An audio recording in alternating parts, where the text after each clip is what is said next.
Now, today's session is going to be quite interesting because we have quite a few of you on the call. I'm aware that some of you might not have had the experience with SD-WAN before. Some of you work in sales, some of you might be technical. So I do apologize if somebody's like super technical on this call. Some of the aspects of this might be very basic. So again, I do apologize for that. But the idea of today is basically to give you an overview of the SD-WAN market, what challenges we are trying to solve with it, what are the main customer pain points we're hitting, to describe in brief how VeloCloud, or now VMware SD-WAN works, and then share a few good resources. So you can take all of this in, you can maybe have a discussion internally, sleep on it, as they say. And if you feel that this is something that is resonating with the customers you're working today, please reach out back to us for a more in-depth session. I also am dropping my LinkedIn details below. Feel free to add me because I'm posting a lot of technical content. I'm working on a YouTube channel that takes VeloCloud SD-WAN from scratch all the way in the nitty-gritty details.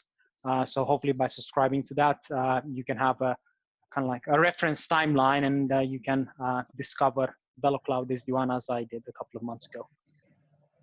So with this in mind, in order for us to understand what customer challenges we are solving, we need to dig deeper into how wide area networks were architected. And we can go back to 15, 20 years ago, right? And we had this idea of a hub and spoke, right? So in the center of everything, you have the enterprise data center, the on-premise data center, and this is where you get your servers, your your applications and your data, and then you have all the other locations, branches and the offices, and you'll connect them together with expensive and somewhat inflexible MPLS lines. However, in the last few years, a lot of businesses started to embrace the digital revolution, right? And if you start reading different articles, you'll see that all of them are saying that this idea of having the enterprise data center at the center of the universe is an inhibitor of the digital business, right? And please have that word in mind, an inhibitor of digital business. And the reality of most of our customers is that they are moving to the cloud. They might not be 100% there. They might be at different parts of the cloud transition, right? But they see the flexibility and the agility and even the cost savings of a cloud solution. However, the more things they move to the cloud, the more they start understanding that the underlay network is actually inhibiting them to enjoy the benefits of the cloud.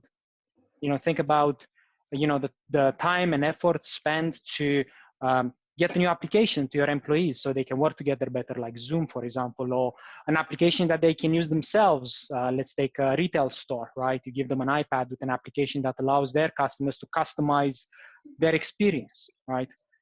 If the underlying network is not performing well, who's going to use that, right? So that's time and money spent for nothing.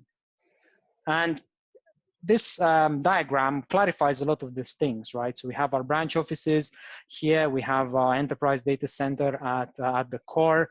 You have this MPLS private lines that tend to be quite low in bandwidth, connecting everything together. And you reach out to the internet from your data center directly, right? You have a big internet pipe. You have a firewall to secure it, and off you go. Now, there are a few issues with that. First of all is how do you manage all this estate? Because back in the old days, we used to buy a router. Cisco ISR, probably something that some of you might be already familiar with, right? You put that router at the branch, and this is what you configure to connect and create this, this diagram. Now, the problem with these routers is that they are very hard to manage, right? You need somebody who is technical enough to understand to talk to the box, who has the time to talk to them individually one by one, right? So each box is separate, it's its own thing. So things such as bringing new branches online, pushing new policy, or troubleshooting are very, very hard. So remember we talked about deploying Zoom to help your employees work better. Well, you can get Zoom up and running in a matter of weeks, but then who has time to wait for another few months for the network to catch up and prioritize the traffic, right? And the same for troubleshooting, because most of the things that go wrong require somebody highly trained to go there on site and troubleshoot. And that is obviously time consuming and very costly as well, while the service is down, so people cannot work, right? Secondly, regarding these MPLS lines, they're quite expensive. They assure service, most of them anyways, but they usually have a very low bandwidth. And the problem we see today is that at the branch, you get more and more people trying to connect, right? Maybe 5-10 years ago, people were used to just working with their PC or maybe their laptop, and that's it. Nowadays, we get a lot of users coming in with their own devices. I think there is a lot of. Sorry, Farid. Can you mute yourself, please?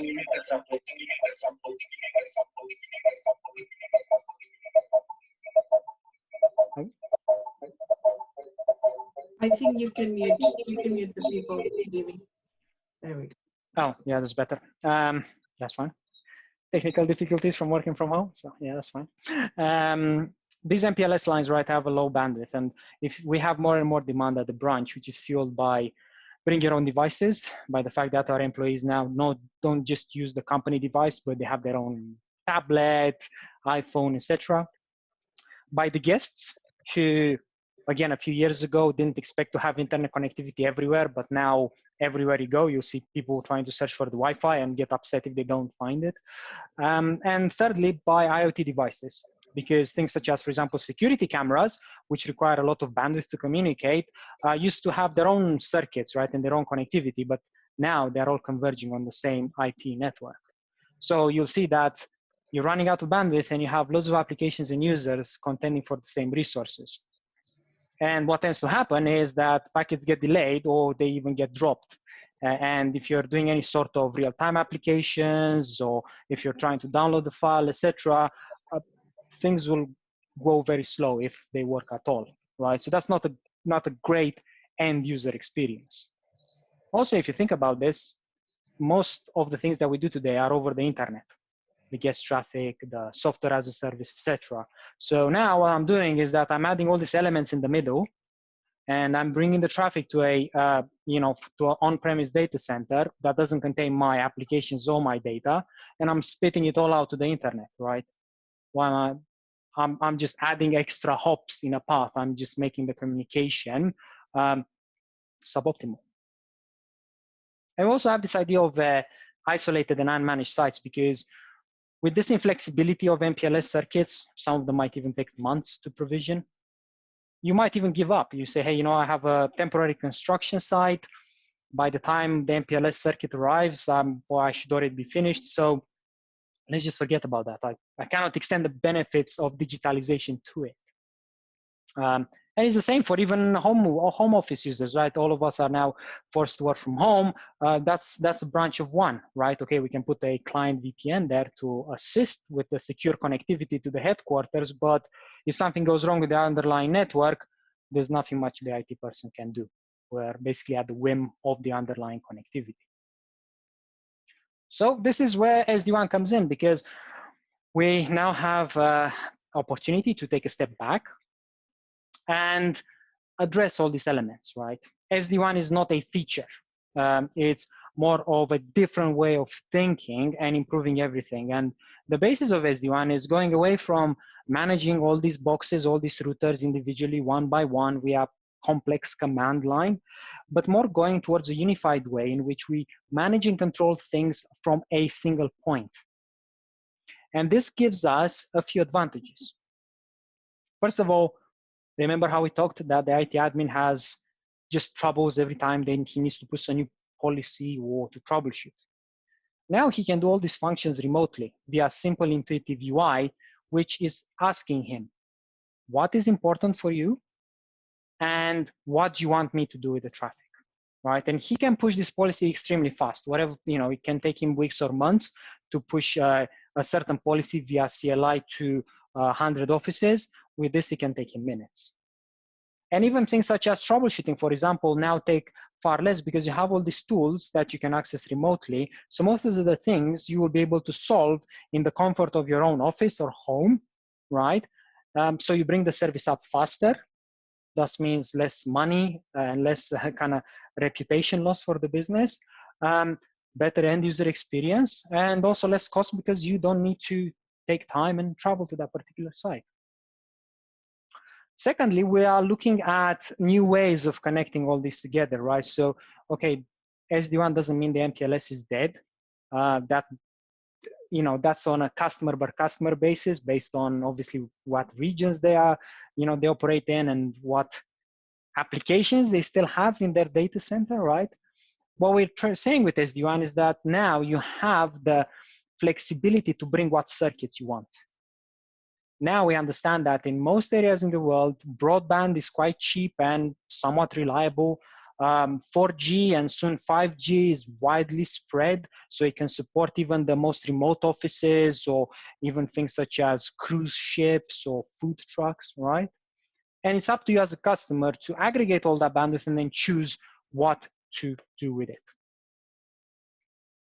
And this actually allows us to enable new sites, right? So we talked about the teleworker example or that construction site that we can never implement anything there because it wasn't, it wasn't staying up as much as you wanted.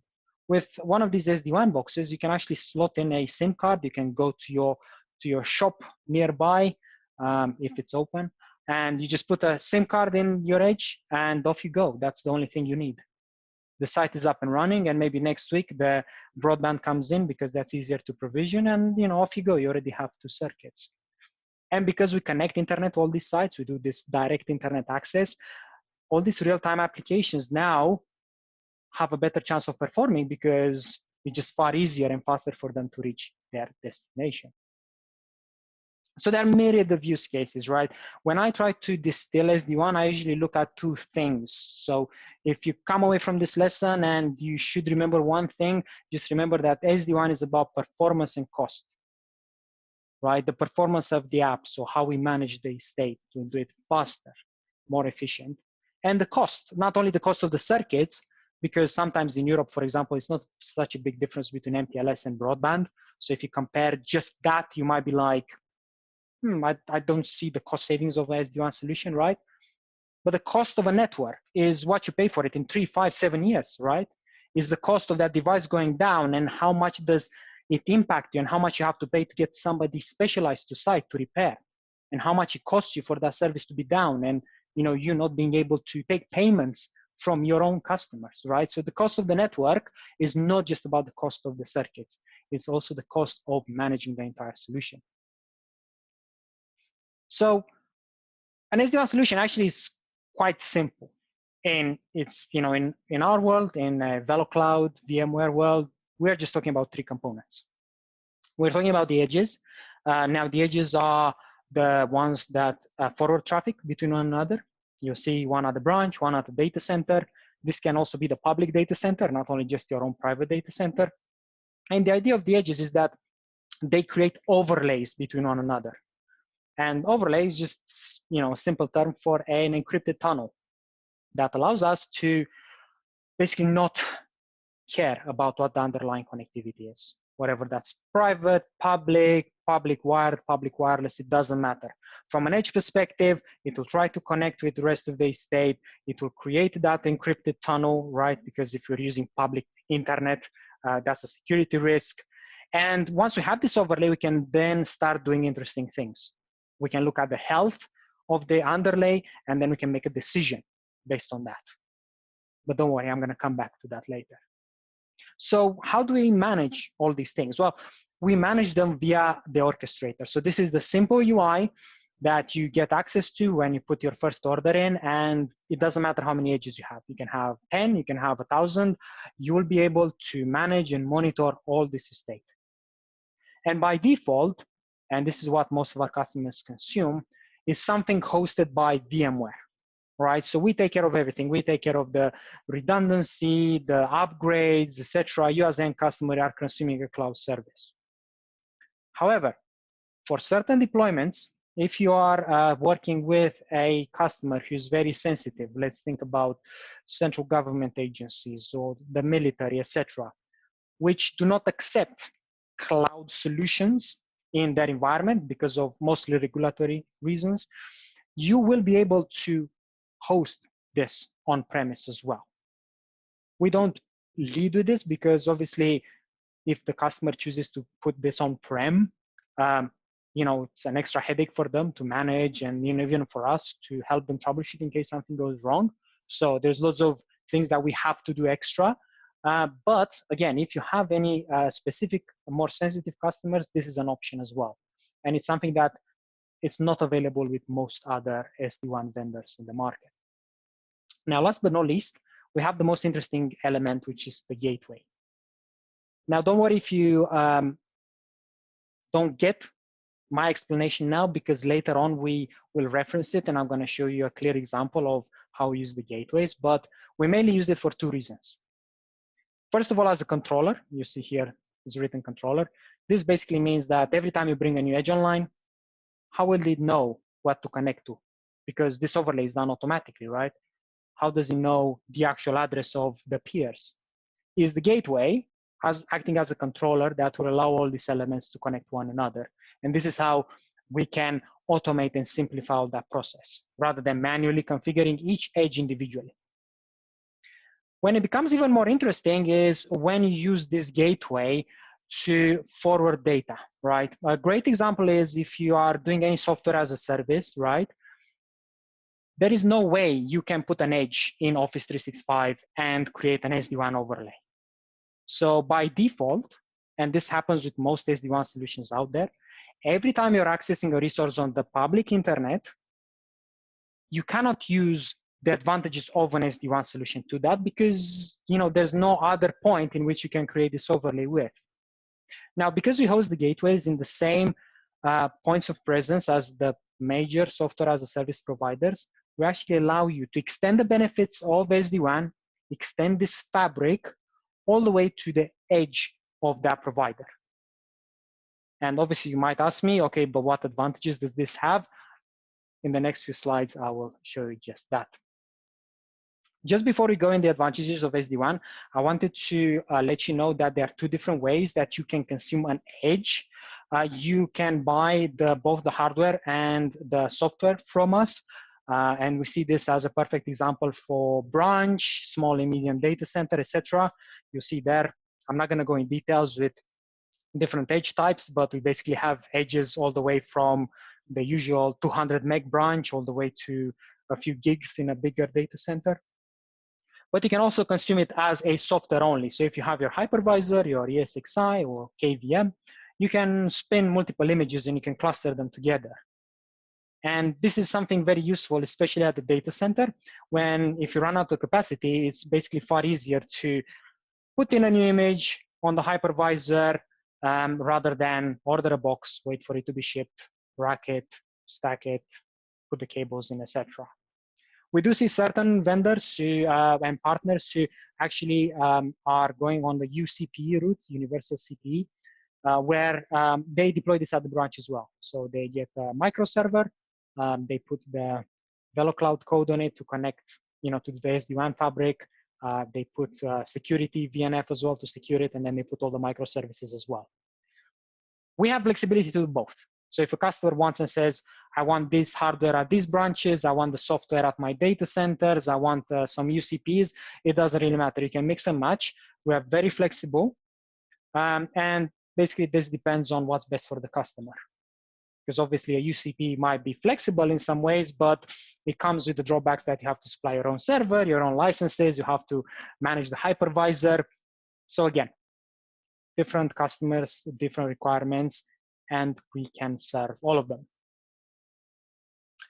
So first of all, how do we actually simplify the WAN operations, right?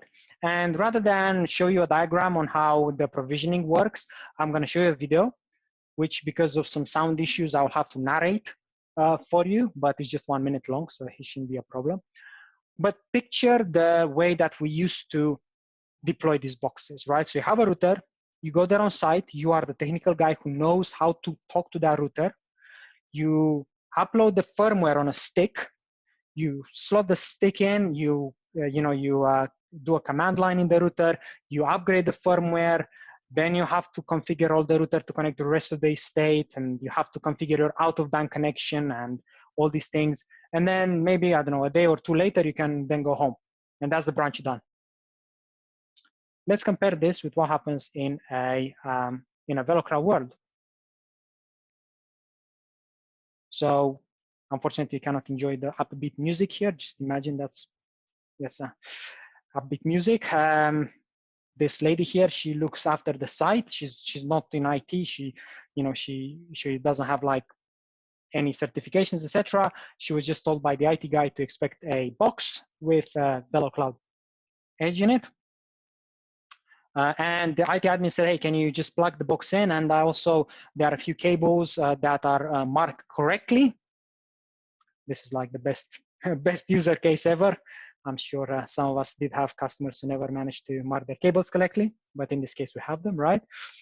And once you do that, once it's all powered and cabled, I send you a link, right? And this link has a URL in it. So this URL is actually generated by the orchestrator automatically, and the IT admin just needs to put the email of the person responsible on site, because anyway, somebody does have to manually plug the device in.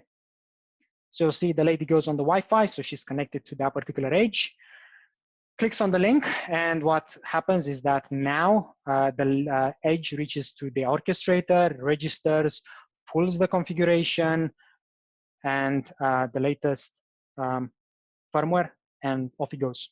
Becomes green, and the operator at the other end, the IT admin, sees it go green, and he's happy. He managed to do something in 5 minutes that will take him personally a visit to site and maybe a few hours to a few days to do. So what happens once we get this done, right? We start seeing things.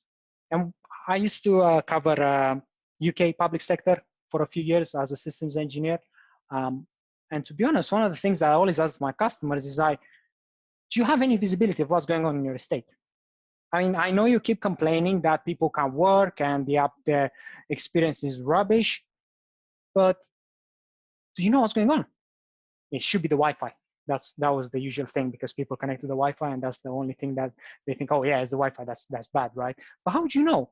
How would you know if it's not the application? How would you know it's not the ISP line, etc.? Because I don't have that visibility today, right? With SD-WAN, once you enable all these stages everywhere, you can see everything that's going on. And it will allow you to take smarter decisions, right? So when you're pushing new firewall policies to make sure people don't download Netflix in 4K, or when you're trying to prioritize Zoom, all these things, right? If you don't know who's using these applications and what people are actually using the underlying network, how can you take smart decisions?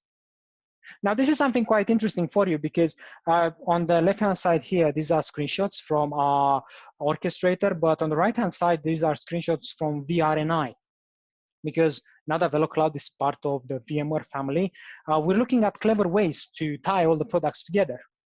Because VMware has an amazing solution for the data center, has an amazing solution for the end users with Workspace ONE, but was missing the link between them, which now with SD-WAN we have. So if the customer is already using VRNI and super happy with what value they get from them, just by adding SD-WAN, they'll be able to see even more, and they'll be able to see the end-to-end journey of their end user all the way to the applications and data. And there's lots of things that we show in dashboard, and I think it's all about you understanding the environment and taking the best decisions going forward. So hopefully I'll have 5-10 minutes to show you my orchestrator at home, but if not, as you can see here, all the links are present. You see live information about how they perform. You see link quality. You can go in a real-time mode if you're doing any sort of troubleshooting, and all these things you can do remotely. Again, there's no need for you to integrate to the third party or go there yourself and do it. So I did mention previously that you want to extend the reach of SD-WAN everywhere. And the logical question is, why? Why do I want to reach my SD-WAN to my Office 365? And the reason is, you can then have the advantage of DMPO, dynamic multipath optimization. So remember the edges, or between themselves, or between the edge and the gateway, you create an overlay. Now this actually allows the edges to monitor the connectivity, right? So it knows exactly at any given point, in our example, how the MPLS and the broadband is performing. It knows how many packets get lost. It knows the delay and the jitter, all these things that especially for real-time applications, that are very critical. I'm talking more than 2% loss on a link. That means your voice call doesn't go through. That's how sensitive they are. So now that we monitor all these paths between the end user and their destination, we can take a smart decision and we can say, you know what, my broadband is not working well and I'm doing a Zoom call. I'll always use my MPLS for the duration of the outage. But if I have my guest traffic, great, leave it on the broadband. It's cheaper and I don't really care that much about their experience. So you have the flexibility to decide again what's important and what not, and how do you want the network to route that traffic. It might be the case that no link is good. You might be, for example, at home, you just have the broadband link going into your edge. Everybody's at home as well, contending for the same resources in the neighborhood, right? Packets start to get dropped, etc. In this case, when we realize that there's no good path for your critical applications, we start doing on-demand remediation. And this is something that automatically happens for the right applications. And this ensures that the applications have the best chance to get through. A great example that I see here is using Office 365, downloading something on a link that is performing poorly, the brownout condition. And just by deploying SD-WAN, you'll see an increase in throughput. So this means that the guy who's trying to download this file has now a better experience. He doesn't get frustrated by all these new tools that he can use. Thus, he will embrace and utilize the technology. And this goes back to SD-WAN trying to eliminate all the inhibitors for the digital business. Now, this is for another lesson to go in more details, but I wanted to emphasize that we have an engine in each of these boxes that allows us to identify more than 3,000 applications. You can define your own as well, obviously, if you have something in-house. And once we identify that, we apply a business policy, which means how we want to treat that. Do we want to prioritize it? Do we want to deprioritize it? What circuits and what transport we want to use for each application? And the great thing is, with most vendors out there, you're starting from scratch when you create these policies, right? It might be simple because it's a UI, so most of the software-defined network UIs are quite intuitive, right? We take a step forward, and each of our edges comes preloaded with 25 of these policies. So these policies actually match most of the requirements of our customers today. And obviously they can delete them, they can augment them, they can add their own policies. But this means that when they're rolling the SD-WAN solution, they will see benefits day one, and they will have a far easier journey in enabling SD-WAN for their estate. Here I always like to tell you how VeloCloud started as a company, because back in 2013, 2014, people were starting to understand the cloud. They were starting to make a decision to shift things to the cloud. And the founders of VeloCloud came with this idea, right? They said, everybody's now using the internet, which is inherently an unreliable medium, right? So how can we guarantee the performance of those cloud-based applications? Because we cannot use an MPLS to an Office 365, for example. So this is where the idea of gateways came in. Remember, we discussed the gateways previously, that you can use them as part of the data plane. So they started hosting these gateways in the big points of presence where most of other SaaS providers are already present. So you see more than 2,000 gateways hosted by VMware. If I show you the map with AWS, Azure, and Google, you will see that they are the same locations. And the reason that we're doing this is this idea that we want to extend these benefits of SD-WAN, of DMPO, this smart routing based on quality of service, there's those remediation techniques, all the way to the entry points of those providers. This is a perfect example, right? I'm here, I'm in East London. I'm trying to communicate with Office 365. How does Office 365 work? They want us to use the closest entry point. They're never going to send me to the North America, that's for sure. Now, I can do direct internet access. This is definitely an improvement from the old way in which I have to put all my data to my data center in Manchester and then come out of there, right? It's faster, it's better user experience for me. However, I might be stuck at home together with everybody else, including my, my family. Everybody's trying to pull the network for data. And when they do that, the network starts breaking. So when we see most of the problem with today's networks is not at these points of contact with the big providers, because they are so good at scaling their networks. And most of them are very, very reliable. You will not see much contention here. Most of the issues you see here in what we call the first or last mile. The moment in which the cable leaves your premise and goes to the exchange. This is where, if a lot of people are draining resources, you'll start seeing service degradation. So just by going away from direct internet access is using the gateway. Anyways, I'm using the closest gateway, which, by the way, the edge automatically connects to. I can then benefit from SD-WAN all the way to the software as a service providers. And this is an elegant solution that's not done by anybody else in the market.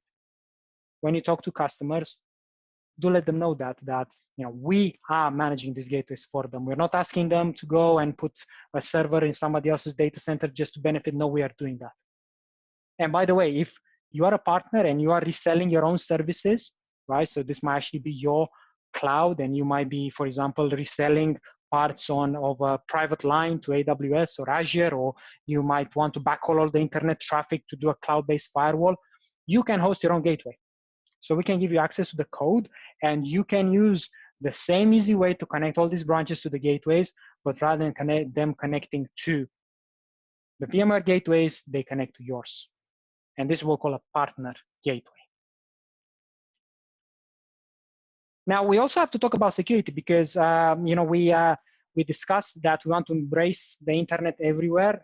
The reality is that comes with a security risk, because back in the old days, we had that big firewall at the data center, and bearing in mind that was from a reputable company, you most likely will not get hacked. However, if you're extending internet lines everywhere and you're not securing them, you might get into trouble, because people can hack your branch and go through your overlay circuits and have access to your entire estate. Now, this is quite interesting, because VeloCloud is not a security company. Right? VeloCloud main idea is how do you optimize traffic, right? How do you optimize traffic to the cloud? And then they added this idea of different branches connected to one another with the data center, etc. Right? We are not a security company, and that actually forced us, before we got acquired into VMware, to work with the best in the market. We started putting things, so the latest code of the VeloCloud Edges actually has layer 7 firewall capabilities, so you'll be able to allow and block applications, etc. However, if you're doing any next generation firewall, this is where you have loads of options, and all of them are very easy to implement with us. One of the most common options is to get an edge that has VNF capabilities. So then you can put a virtual image of Palo Alto or Fortinet or Checkpoint, and they will be able to scan in line the traffic you want them to scan. And this will resemble let's say, the more on-prem security model. Now, some of our customers don't want to do that anymore. They don't want to have on-prem firewalls that they need to manage. So they started using new generation services such as Zscaler and Symantec that offer the same type of security and filtering, but as an internet service, right?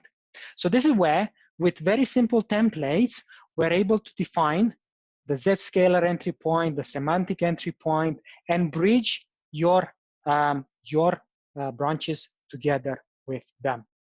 So we keep vendor agnostic here. We allow you to choose the best provider rather than lock you in a certain technology. And no matter what you choose, is just a few clicks away. We make sure that we improve constantly that user experience via automation and APIs. Obviously, if you're running a UCPE, nothing is stopping you bringing your next generation security there. Just a single note that talking all about this third parties, we are still using the gateways. So, we discussed about how the gateways allow you to connect very easily to the software as a service. We're doing the same thing for any third party, right? So this can be a security service, or this can be a third party data center. Once you define that, the gateway nearest to that point will connect via the IPsec tunnels. And this actually allows you to extend the SD-WAN benefits all the way as close as possible to that third party. So another great use of gateways. So with this in mind, we discussed about kind of the pain points and the customer challenges. But then why VMware SD-WAN, right? You might be still wondering, on the fence. See, it's quite interesting, but should we pay attention? And the reality is, most of our customers are now adopting SD-WAN. It's a growing market. It's scheduled to be a $5 billion market by 2023. A lot of customers still have legacy routers that now they understand. It's an inhibitor for the way that they want to do business, right? And these are third parties who rate VMware, VeloCloud SD-WAN as one of the best solutions out there in the market. So if you're interested, just Google it, etc. You'll see loads of tests and loads of reports, etc. And we are lucky to be able to design and support this technology. So what triggers, what communication triggers you should be looking at in order to allow you to bring SD-WAN up, right? Let's take Greenfield aside, because I think that Greenfield is an amazing opportunity, but not many customers are just net new and they're starting from scratch. Most of them actually come from a CPE upgrade or a WAN contract renewal, right? They might be frustrated with the way that their service providers are giving them service. They might want to have flexibility. They might want to do some cost saving. In certain regions, actually going public is far cheaper than going private. They want to upgrade their router, right? They had this router for 10, 15 years. It's still working great, but it takes ages to troubleshoot. It takes ages to configure, right? Nobody has time anymore for that. They need a box that can be configured remotely and in a very easy fashion. And obviously, if they're adopting cloud and if they're putting new applications there, etc., just bring up all these things, right? We have those gateways that allow us to benefit from SD-WAN no matter where you connect to. It doesn't matter where in the cloud journey you are, because some customers just started yesterday. Some customers are already there.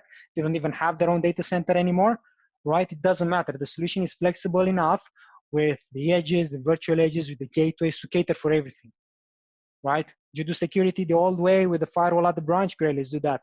You're not doing this, you're doing cloud-based security, okay, we can do that, right? And that's the beauty, and this is why VeloCloud SD-WAN is a favorite when it comes to enterprises, government, and service providers. This flexibility and also the ability to configure the service as you see fit. So think about all these things, right? Think about the locations. How many locations does a customer have? The more locations, the better SD-WAN is, because managing a distributed estate is very painful when you use old routers. If the customer has 1, 2, 3 sites, I doubt SD-WAN will actually help them. Applications, where are they hosted? Oh, great, are now they hosted in the cloud? How do you reach them? How's the end user experience at the branch? Do they use any real-time applications? Because again, they're susceptible to any issues on the line. And the same with like circuits, right? How many do you have? Do you want to have more? Do you run out of bandwidth? You cannot bring circuits to any sites. All these things should allow you to start a discussion with SD-WAN. Now, obviously, we can consume SD-WAN as they want to. Some customers like to do it in-house. Some customers go fully on-prem. think about the government agencies that just want everything under their control. Most customers go with the VMware hosted one. And it's up to you as well as a partner what services you do. You can resell the solution, you can manage it for them. Again, we have tiered access to it, and we actually enable any methods of consumption. Some customers want to insource to save on cost. Some customers can't insource because they don't have the knowledge anymore. After the last 10 years, they have relied on their ISP to manage everything. So we don't really want to close any doors. We want to make it in such a way that any customer can consume any solution no matter their requirements. Now, I still have a bit of time for a demo. However, before I dive into the demo, I wanted to let you know that from 1st of June, touch wood here, VeloCloud will be fully integrated into VMware. So far, VeloCloud, because it was a separate company, had their own channel, and you had to be a VeloCloud partner to transact. Obviously, as they moved into the VMware world, because of the hardware component, we had some internal issues to overcome. But from the 1st of June, everything will be done on a VMware paper, except a select few service providers who will still deal directly with VeloCloud. But again, this makes it easier because everyone here already has been a great VMware partner, and we just simplified this because now we can consume VeloCloud as you'd consume any other VMware service. And with this, I wanted to show you how an orchestrator looks like, because I have about 10-15 minutes left, and I think it would be great to show you actually how easy it is to do these things, right? And I'll show you on my home network. So first of all, I sign in, right? I'm at home at the moment, but let's just assume I'm not. The first thing that I see when I log into my orchestrator is an overview of my entire estate. So this is where if I had 10, 100, 1,000 sites, I will see all of these edges here. Obviously, this being a home network, not as explicit and amazing. I have an edge in AWS, a virtual edge that acts as my data center, currently shut down because it's red. And I have a home network. This is my home edge, a hardware appliance that has 2 links, one of them currently down and one of them up. So if I actually click on my home edge, you start seeing loads of information. First of all, you see the circuits, and I didn't have to type anything. These are all automatically discovered in their name, etc. You see bandwidth as well, which is quite nice. Remember, I told you that each edge automatically connects to the gateway. The first time it does that, and afterwards at regular intervals, it does bandwidth testing, because bandwidth might fluctuate over time, and if your bandwidth is lower than you set up manually, you will lose packets along the way. You see live measurements when it comes to quality of service parameters. And then you see an overview of what the network is being used for, right? So you see the number of users, etc. The QA tab is quite interesting because it actually allows us to visualize the health of the circuits, right? And puts it in the context of a voice application, a video, or a transactional one, right? So you'll see one of my links is down, but even before it went down, right, there was a period here in which jitter was not so great on both of these circuits. However, because I'm using the overlay and I'm using the remediation techniques and the smart load balancing, in that case, the actual end result was really good, right? This is a link that maybe I won't use it for troubleshooting that much. I'll probably use the next tab for it. But this basically shows me the health of my site. It will allow me to go back to my service provider and understand why the service that he's giving me is not as I expected, right? So this is the overlay being constantly monitored by the edges. Obviously, if I want to go in real time, I can do that. So this is where you can start live monitoring. This is really good for the IT guys to troubleshoot, etc.